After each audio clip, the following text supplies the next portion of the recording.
We are really approaching the end of September. It went by so fast.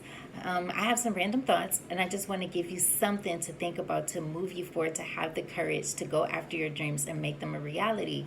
I am a survivor, unfortunately, of domestic violence. I let a man spit on me, talk down to me. I had a fear that was so paralyzing that I didn't even know how to live anymore, and sometimes I didn't even want to live.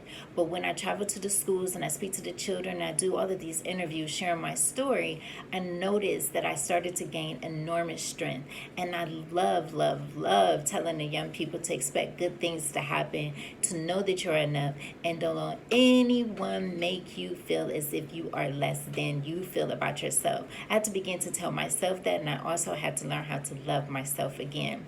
I talk about a lot of things, and I share a lot of things that I am also learning. Dr. Oz once told me, Sharontel, we teach best at what we most need to learn. So don't you ever have to feel guilty about not having it all figured out. I have realized that in my past, and maybe some in my current situations, that I have been operating in like a childlike behavior, reacting in situations as if I was still that little girl back at home. I have realized that in order to grow into the woman that God intended for me to be, that I had to let that little girl inside of me go in order to be free.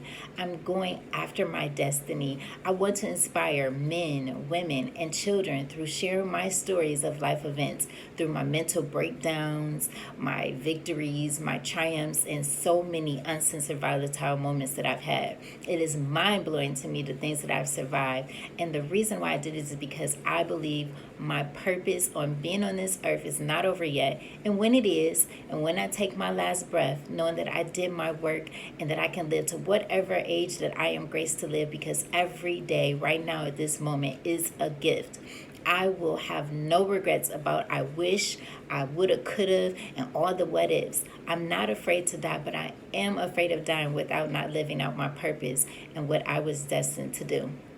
I have a mission, and that mission is to inspire men and women, and now I've added on children, to live beyond their fears, pursue their dreams, and step into their greatness. I want people to know that when that time comes for me, and when it's time for my life to end, that I've done my work.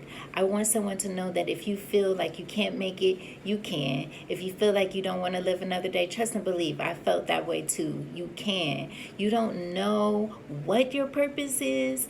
If you seek it, I promise you will find it. I have been doing workshops teaching others how to release their potential, and I believe that we all have potential. Potential is unexposed ability, reserved power, untapped strength, capabilities, unused success, dormant gifts, and hidden talents. What is your potential that lies within you right now at this very moment? You have a gift to help someone else.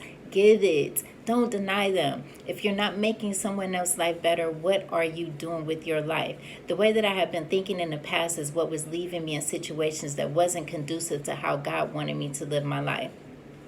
I've learned that loving and losing is one of the most transformative experiences that one can ever go through in life. Change your mindset on and your focus on some of those things that make you happy and watch your life change. You can't drive your car looking through the rearview mirror, and you surely can't move forward holding on to the past. Only look back to check your progress. Be careful, careful, careful, because the mind will use memories of the past that are no longer real to sabotage the opportunity in the present moment to be free and at peace. Free your mind. Don't be a prisoner of your own thoughts. I am Sharon Taylor Durskell, and as always, live beyond fear.